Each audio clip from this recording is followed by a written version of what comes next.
kita lanjut ke yang berikutnya, biaya pajak. Nah, tadi pajak boleh dibiayakan ya teman-teman, ingat, pajak itu boleh dibiayakan, kecuali cuma satu aja sebenarnya. Yang nggak boleh itu PPH, pajak penghasilan. Nah, berarti pajak yang boleh apa aja? Bisa sebutin pajak yang boleh berarti? PPN. PPN boleh, terus apa lagi? PPNBM. PB boleh, PPNBM boleh. Pajak apa lagi? Pajak daerah. Pajak Pajak daerah. Retribusi daerah. Retribusi boleh. Ya, boleh. Jadi semua itu boleh ya, teman-teman. Kalau teman-teman mau jawab via chat juga boleh ya, silakan ya. Nah, jadi yang pajak itu boleh dibiayakan intinya ya, teman-teman, kecuali PPH. Kecuali PPH itu PPH doang yang nggak boleh. Nah, PPN itu ada sedikit aturan khusus nih kalau PPN ya. Nah, PPN itu kan sebenarnya dia sudah ada pelaporan pajak sendiri ya untuk PPN ya teman-teman. Mungkin sudah belajar juga ada pajak masukan dan pajak keluaran. Nah, PPN yang boleh dibebankan itu adalah yang ada 3 syaratnya. Boleh di-scroll dikit ke bawah, Mas Rama? Nah, jadi yang pertama, kalau faktur pajaknya itu tidak bisa dikreditkan, maka dia boleh dibiayakan, gitu ya teman-teman. Jadi karena di PPN dia nggak bisa masuk, ya di laporan PPN karena faktur pajaknya nggak bisa dikreditkan, entah apalah yang terjadi dengan si faktur pajak ini ya. Di mata kuliah PPN teman-teman lebih paham nih, kapan faktur pajak itu tidak bisa dikreditkan. Nah, karena di PPN dia tidak bisa dikreditkan, maka di PPH dia masih boleh dibiayakan, dibebankan teman-teman ya. Nah, kemudian PPN atas faktur tersebut benar-benar telah dibayar dan terkait dengan kegiatan 3M. Nah, syarat yang ketiga, PPN masukan itu kalau dia PPN atas perolehan harta yang masa manfaatnya lebih dari 1 tahun, misalnya kayak bangunan gitu ya, maka pembebanannya tidak langsung ya, jadi tidak semuanya gelondongan langsung dibebankan, tapi harus disusutkan atau diamortisasi. Nah, ini kalau PPN misalnya kayak beli bangunan gitu ya, nah ada PPN-nya, itu boleh dibiayakan tapi dengan cara diamortisasi, intinya begitu teman-teman. Itu syarat PPN, pajak masukan yang boleh dibiayakan, yang boleh dibebankan. Lanjut.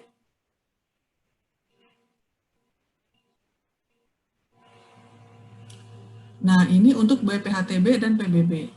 Jadi ada aturan khusus nih, diatur di SE 01 tahun 2002. Intinya ada di slide berikutnya Mas Lama. Jadi ini kalian baca sendiri aja nanti intinya. Biaya PBB itu dibiayakan di tahun berjalan. Ya, kalau PBB kan tahunan ya teman-teman. Ada yang pernah lihat SPT PBB? Nah, PBB itu per tahun, jadi tiap tahun itu pasti nanti ditagih oleh pemerintah daerah. Ya, PBB itu karena dia cuma 1 tahun, maka dibiayakan pada tahun berjalan.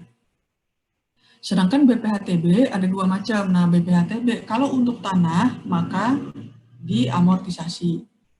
Nah, poin yang ketiga, BPHTB untuk bangunan. Kalau untuk bangunan berarti dikapitalisasi ke nilai bangunannya, kemudian didepresiasi, disusutkan. Ya, jadi misalnya nih, nanti kita akan, pekan depan, kita akan belajar tentang penyusutan dan amortisasi ya, kita belajar depresiasi dan amortisasi. Nah, tanah itu adalah salah satu yang tidak boleh disusutkan gitu teman-teman. Kenapa tanah tidak boleh disusutkan? Karena tanah memang tidak menyusut ya teman-teman, tanah segitu-segitu aja gitu ya.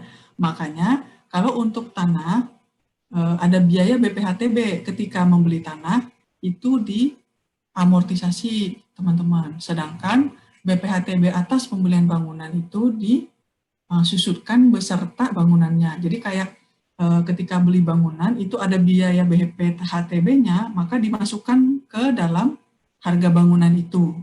Gitu ya, kemudian disusutkan bersama-sama dengan bangunannya. Begitu kira-kira ya. Oke, sampai sini kira-kira bisa dipahami mengenai biaya pajak. Intinya semua pajak boleh dibiayakan kecuali PPh, jadi ya. Kemudian tapi itu harus berhubungan dengan 3M. Sama kalau PPN ya, faktur pajak yang tidak bisa dikreditkan boleh ya, boleh dibiayakan, boleh dibebankan. Sorry. Oke, kalau pajak sih setahu saya itu ya, PPN biasanya yang keluar di soal itu ada angka nanti faktur pajak yang tidak bisa dikreditkan sekian gitu. Nah, maka itu boleh dibebankan. Nah, kemudian yang kedua adalah penyusutan dan amortisasi. Ini insya Allah nanti akan kita bahas di pertemuan ke minggu depan. Intinya kalau perusahaan punya harta, baik berwujud maupun tidak berwujud, kemudian ada beban depresiasi atau amortisasinya, itu boleh dibebankan. Ada biayanya, itu boleh dibebankan ya teman-teman. Lanjut Mas Rahman. Nah, yang ketiga adalah iuran kepada dana pensiun yang pendiriannya telah disahkan oleh Menteri Keuangan. Ini juga boleh. Lanjut. Nah, iuran kepada dana pensiun itu kita kenal kalau dulu ada namanya JKK, JKM, dan JPK ya, Jaminan Kecelakaan Kerja, Kematian, Jaminan Pemeliharaan dan Kesehatan. Ada juga namanya JHT, Jaminan Hari Tua. Nah, ini sekarang sudah ganti nama jadi BPJS Ketenagakerjaan ya, teman-teman. Nah, JKK, JKM, dan JPK ini adalah asuransi bagi pegawai. Nah, kalau si premi asuransi ini dibayarkan oleh pegawai atau karyawan, maka premi asuransi ini merupakan objek PPh pasal 21.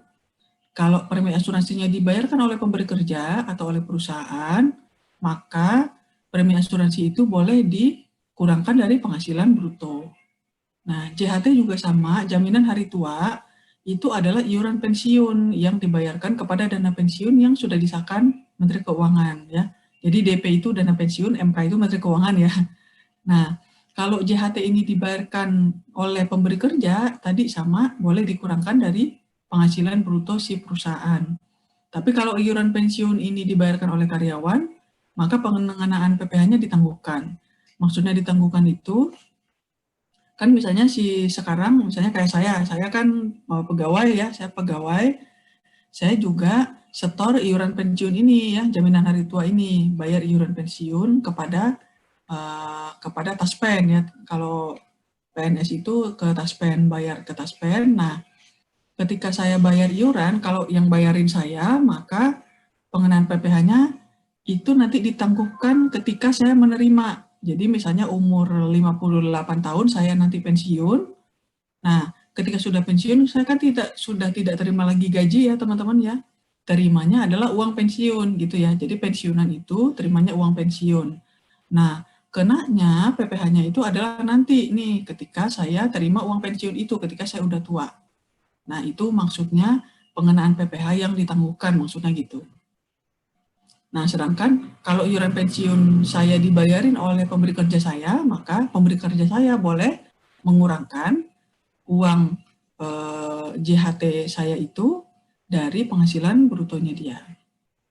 Oke, jadi intinya iuran pensiun yang dibayarkan oleh pemberi kerja itu boleh dibebankan, intinya gitu ya teman-teman. Lanjut.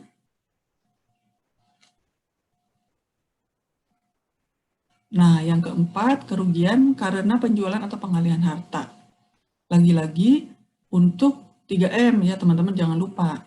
Jadi kalau ada harta, kalau perusahaan punya harta yang dimiliki atau digunakan kemudian dijual atau dialihkan itu bisa dalam bentuk barter ya misalnya.